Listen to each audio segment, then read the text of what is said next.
Elena always believed in love stories, but nothing prepared her for what awaited inside the Thorne mansion.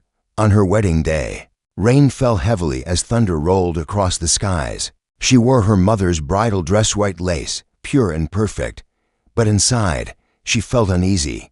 Her groom, Daniel Thorne, stood tall and calm in front of the mansion gates.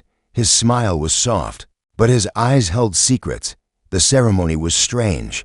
There were no guests, no music, just a dimly lit hall inside the mansion, a shadowy priest, and a book that lay on the table beside them. Daniel said it was a family tradition. Elena didn't ask questions. She wanted to trust him. After the vow, Daniel kissed her gently and whispered, "Now, it's time for the real bond." He led her down a dark staircase that spiraled deep beneath the mansion. With each step, the air grew colder. At the bottom stood a massive wooden door, carved with symbols that made Elena's skin crawl. Daniel pushed it open. Inside, a room glowed with green fire, and in the center, standing beside an ancient table, was a creature unlike anything Elena had seen. It was tall, with black skin like stone, long horns, and eyes that burned like fire. The demon smiled when he saw her. "Elena," Daniel said softly, "this is Ascaroth. He is the guardian of our family's power. And you are the offering."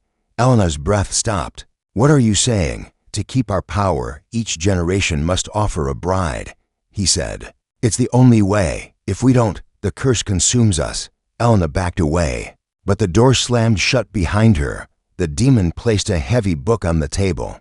It looked old and evil, bound in black leather with a red symbol on the cover. It opened on its own, and on a blank page, Elena saw her name glowing, Elena Thorne. Ascaroth growled. She must read her vow from the book. "Then her soul will be ours." Daniel took her hand. "It'll be painless. Quick, I promise." She pulled away, crying, "You lied to me. You said you loved me." "I do," he whispered.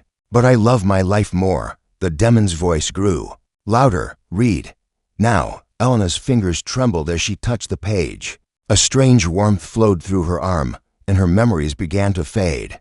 Her voice broke as she whispered the first line, "I, Elena Thorne, offer myself." Suddenly, something sparked in her mind.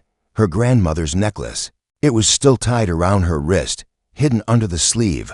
A charm, blessed by an old priestess. With her last strength, she pulled it out and slammed it onto the page. The book screamed. Black fire burst from its spine. The walls shook. Shadows shrieked. The ghostly faces of other brides rose from the pages and swirled around the room, crying, begging, fleeing. Daniel tried to grab her. "Stop, you'll destroy everything." But Elena's voice had returned. "Let it burn." The demon roared as the chamber cracked apart.